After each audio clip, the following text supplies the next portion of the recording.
Hello everyone, welcome back to my channel simple blog. Good morning. কেমন আছো তোমরা সবাই? দেখেছো আমার গাছগুলো সব নষ্ট হয়ে যাচ্ছে, যত্ন নিতে পারছি না, সব নষ্ট হয়ে যাচ্ছে। প্রত্যেকটা গাছে পিঁপড়ে হয়ে যাচ্ছে, গাছগুলো নষ্ট হয়ে যাচ্ছে। সব কিছুর যত্ন না করলে কোনো কিছুই ভালো হয় না। আগে নিয়মিত গাছে যত্ন করতাম, গাছগুলো কত সুন্দর ছিল। অ্যালোভেরা গাছটাও নষ্ট হয়ে যাচ্ছে। এদিকে পুঁইশাক গাছটাও কেমন হয়ে গিয়েছে, অনেকদিন ঠিক মতন যত্ন নিতে পারি না, এই জন্য। এই দেখো, আজকে এই গাছটা একটা প্রজাপতি বসে আছে, নষ্ট হয়ে যাচ্ছে গাছগুলো সব আমার।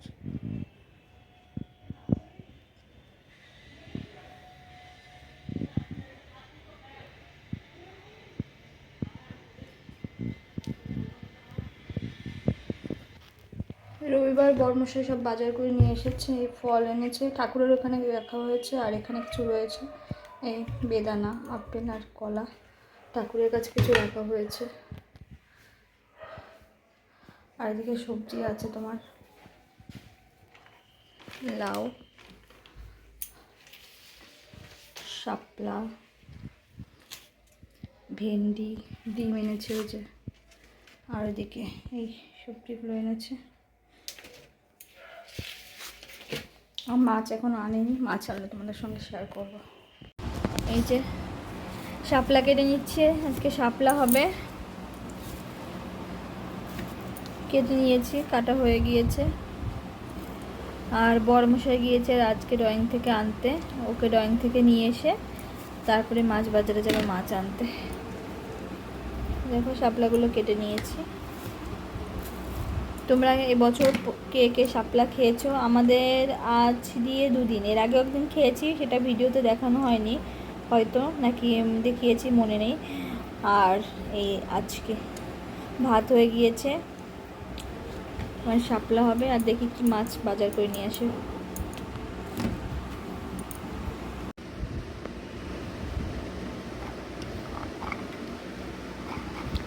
বেদানা খাচ্ছি।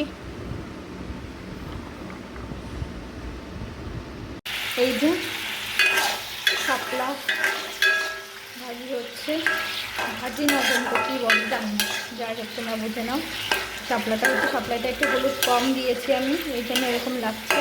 আমি শাপলা একটু হলুদটা কমই দিই, যাতে শাপলার আসল কালারটা থাকে। আর এখানে যে বেগুন আলু কেটে নিয়েছি, এই যে ইলিশ মাছ দিয়ে কালো জিরে ফোড়ন দিয়ে পাতলা ঝোল হবে। আর এখানে রোববার যেহেতু, আর বড়মশাই লাউটা কেটে দিয়েছে একদম ছোটো ছোটো করে, এটা ইলিশ মাছের মাথা দিয়ে গুঁতো টাইপের কিছু একটা হবে। আর এখানে আমি আরেকটা তাওয়া বসিয়ে দিয়েছি, এখানটাই গুঁতো করে নেবো আমি। তেল দিচ্ছি,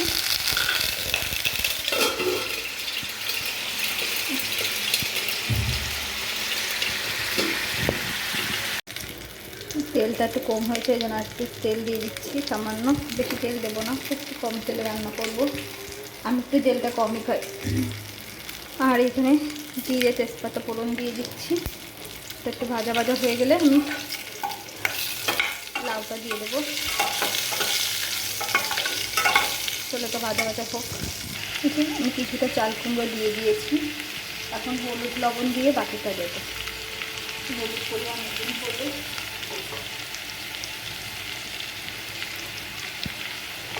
লবণ,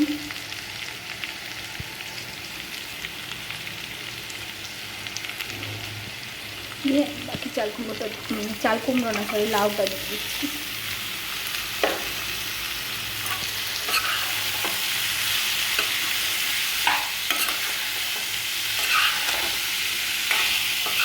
লাউটা দিয়ে দিচ্ছি, দিকে আমি কড়াই ধুয়ে নিয়েছি, ভালো করে পরিষ্কার করে নিয়েছি। এবার তেল দিয়ে নিয়ে মাছ ভাজার জন্য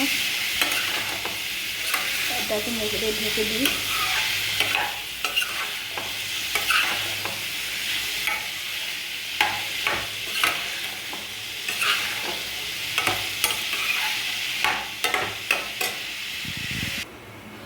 এই যে মাছ ভাজার জন্য আমি এই সরষের তেলটা দিয়ে দিচ্ছি, অল্প তেল দেবো কারণ ইলিশ মাছে এমনিও তেল থাকে আর আমি তেলটা খুব কম খাই। তেলটা বেশি দিলে রান্নায় আমার সহ্য হয় না, আমার এমনি রান্না একটু তেল কম খাই, অ্যাসিডিটি হয়ে যায় তেল বেশি খেলে। মাছটা ভেজে নেবো আর বেগুন আলু কেটে জলে ভিজিয়ে রেখেছি, নাহলে আলুটা কালো হয়ে যায়। চলো তেলটা কর, এই মাছগুলোকে হালকা করে ভেজে নেবো, খুব হালকা করে, ইলিশ মাছ বেশি ভাজলে ভালো লাগে না। দিকে ঘন্টাটাও বসিয়ে দিয়েছি। চলো তোমাদের সঙ্গে পরে শেয়ার করছি। এই যে আমার লাউ ঘন্ট রান্না হয়ে গিয়েছে প্রায়, আর একটু ভালো ভালো হবে। বরমশাই কেটেছে বলে লাউটা একটু মোটা মোটা কাটা হয়ে গেছে, আমি আরও পাতলা করে কাটি, ঝিরি ঝিরি করে কাটি, কিন্তু বরমশাই যা পেরেছে সেই কেটেছে। আর এখানে মাছ ভাজাও হয়ে গিয়েছে, আর দুটো বাকি আছে। এই যে কালো জিরে ফোড়ন দিয়ে দিচ্ছি,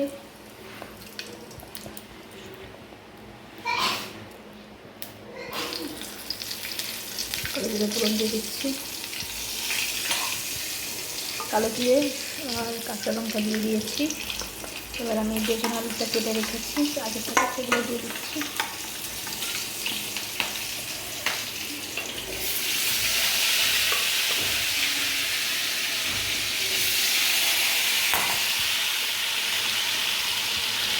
বেগুন আলুটা ভেজে নেবো কড়া করে, হালকা লাল লাল করে, তারপরে জল দিয়ে দেবো। কোনো মশলা দেবো না, একদম মশলা ছাড়া রান্না করবো। মশলাটা ভালো লাগছে না, খেতে পারছি না, মশলা ছাড়া রান্না করবো।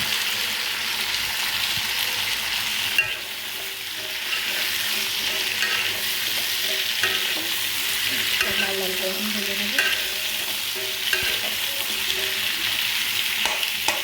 পরে আমি জল দেওয়ার পরে হলুদ লবণটা দেবো, আগে তো লাল লাল করে ভেজে নিই, তারপরে জল দেওয়ার পরে হলুদ লবণটা দেবো।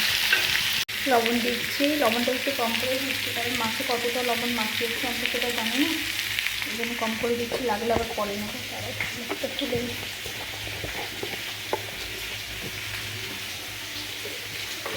আর একটু হলুদ দিয়ে নিচ্ছি।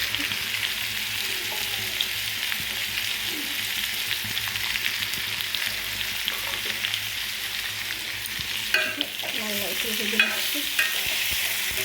আর আমি এই রান্নাটা আমার মার কাছ থেকে শিখেছি, আর মার হাতের রান্নার স্বাদই, আমি যতই চেষ্টা করি মার মতন করে রান্না করতে, সেই স্বাদটা আর হয় না। আমার মাও এবার রান্না করে, এই রান্না দিয়ে মাঝে মাছ দিয়ে রান্না করলে মানে একটাই ভাত খেয়ে নেওয়া যায় না। আমি আরও যখন মা এভাবে রান্না করছে আমি আরও দিনকে ভাত বেশি খেতাম, কিন্তু যাই হোক মার হাতের রান্না, নিজের হাতের রান্না বলে দিতের জন্য আমি মার মতন এখন ভালো পারি না, এই করি নিজের মতন চেষ্টা করি করতে। মা এই মাছ ঝোলটা দেবে খুব ভালো করে, একদম মশলা ছাড়া খেতে খুব ভালো লাগে। আমি মার কাছ থেকে শিখেছি রান্নাটা। তো বেশ লাল লাল করে ভাজা হয়ে গিয়েছে, এর মধ্যে আমি জল দিয়ে দেবো। এখন পরিমাণ মতন জল দিয়ে দিচ্ছি। দাঁড়াও, ঝোলটা যে একটু পাতলা হবে, জলটা একটু বেশি দিয়েছি, মানে এই ঝোল দিয়ে আমাদের দুবেলা খেতে হবে। একটু ফুটবে, ফোটার পর তারপর মাছগুলো দিয়ে দেবো।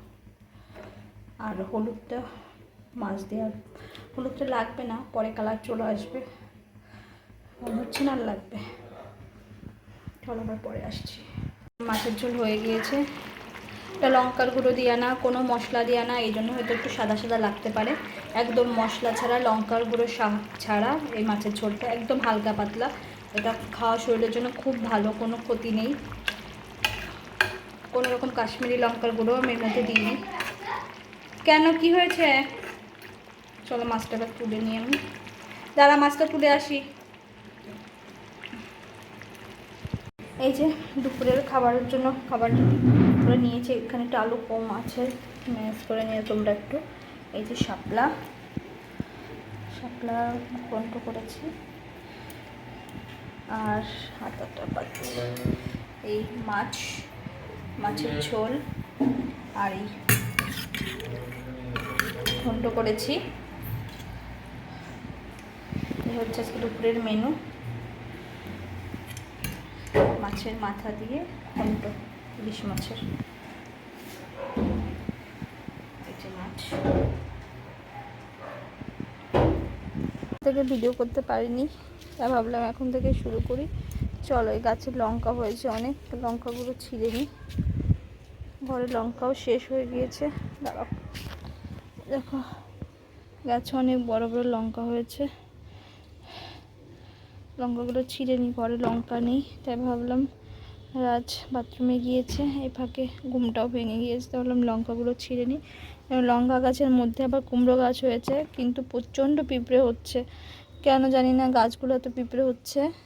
প্রত্যেকটা গাছে এত পরিমাণ পিঁপড়ে হচ্ছে যে সব সবজি নষ্ট করে দিচ্ছে, ফুল নষ্ট করে দিচ্ছে। ডালটা ভেঙে গেল। আমি একবারে সব তুলবো না, যেহেতু আমরা একটু ঝালটা কম খাই, আর এই জন্য আমার সবগুলো একবার তুললে নষ্ট হয়ে যাবে। আমার যতটা লাগবে আমি ততটাই তুলে নিচ্ছি।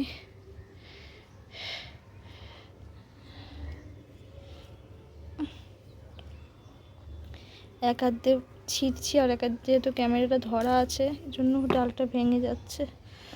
বড় বড় দেখে আমি তুলে নিচ্ছি। এই দেখো অনেকটা তুলে নিয়েছি, আরও অনেকটা লঙ্কা আছে গাছে। প্রত্যেকটা গাছে এত পিঁপড়ে হয়েছে, গাছ ভরে পিঁপড়ে ভরে গিয়েছে গাছটা। আর এই লঙ্কা গাছটা হয়তো আর বেশি দিন লঙ্কা হবে না, কারণ গাছটা নষ্ট হয়ে গিয়েছে।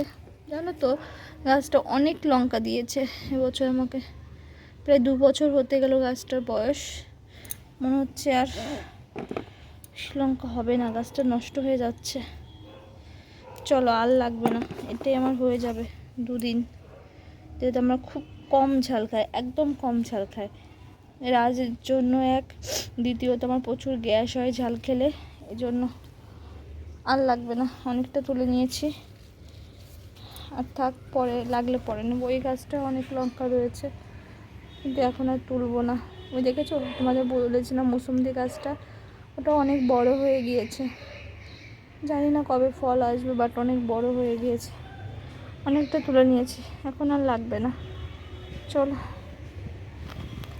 আর এই গাছটাই চারা থেকে হয়েছিল, এই গাছটা এই যে দেখো লঙ্কা কি হবে, ফুল এসেছে, ছোট ছোট লঙ্কাও হয়েছে, কিন্তু পিঁপড়ে, প্রত্যেকটা গাছে পিঁপড়ে, এত পরিমাণ পিঁপড়ে যে গাছগুলো বাড়তেও পারছে, ফলও